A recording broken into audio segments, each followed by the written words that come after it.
پہلی بات تو یہ سمجھ لی جائے کہ اللہ نے مذہب اسلام کو تمام انسانیت کے لیے نازل کیا، اور اس دین اسلام کو اللہ نے مکمل کر دیا اپنے آخری نبی رسول حضرت محمد مصطفیٰ صلی اللہ علیہ وسلم پر۔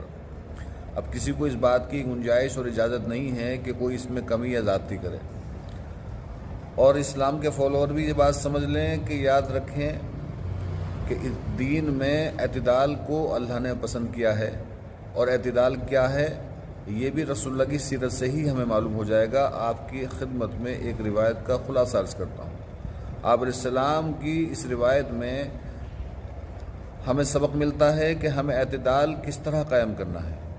چنانچہ 3 شخص ام عائشہ صدیقہ رضی اللہ تعالیٰ عنہ کی خدمت میں حاضر ہوئے اور عرض کیا کہ ہمیں رسول اللہ صلی اللہ علیہ وسلم کی عبادت کا کچھ حال بتا دیجئے۔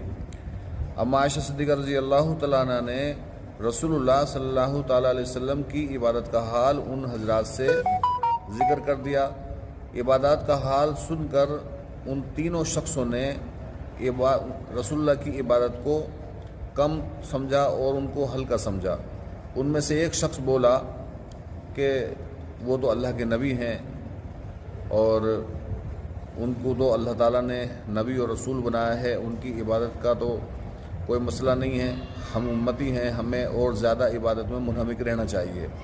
گویا کہ جو حالات سنے تھے ان کو کم سمجھ کر بول رہے ہیں یہ۔ ایک شخص بولا کہ میں ہمیشہ روزہ دار رہوں گا، میں کبھی ناغہ نہیں کروں گا، ہمیشہ ہر دن روزہ دار رہوں گا، سال کے 12 مہینے روزہ دار رہوں گا۔ ایک شخص بولا کہ میں رات بھر اللہ کی عبادت کیا کروں گا۔ ایک شخص بولا کہ میں عورتوں سے نکاح ہی نہیں کروں گا۔ یہ تینوں شخص نے الگ الگ باتیں کہی۔ اس واقعے کا پورا علم اللہ تعالیٰ نے فرشتے کے ذریعے سے نبی محمد صلی اللہ علیہ وسلم کو وحی کے ذریعے سے یہ علم عطا فرما دیا۔ آپ علیہ السلام فوراً دولت قدب تشریف لائے اور آ کے ان تینوں شخصوں سے کہا، ان کا نام لے کر کہ فلاں یہ بتائیے کہ کیا تم نے ایسا کہا ہے، کیا تم نے ایسا کہا ہے، کیا تم نے ایسا کہا ہے۔ تینوں نے اقرار کیا کہ یا رسول اللہ بے شک ہم نے ایسا ایسا کہا ہے، اور یہ بات ہم نے کہی ہے۔ یہ تمام باتیں اقرار کرانے کے بعد رسول اللہ نے کہا کہ دیکھو سنو، میں تم میں سب سے زیادہ اللہ سے ڈرنے والا ہوں، اور میں تم میں سب سے زیادہ تقوی اختیار کرنے والا ہوں، اور میں روزہ رکھتا بھی ہوں اور نہیں بھی رکھتا۔ یہ نفلی روزوں کی بات ہو رہی ہے، اور یہ نفلی عبادت کی بات ہو رہی ہے۔ میں رات کو اللہ کی عبادت بھی کرتا ہوں اور سوتا بھی ہوں، اور میں عورتوں سے نکاح بھی کرتا ہوں۔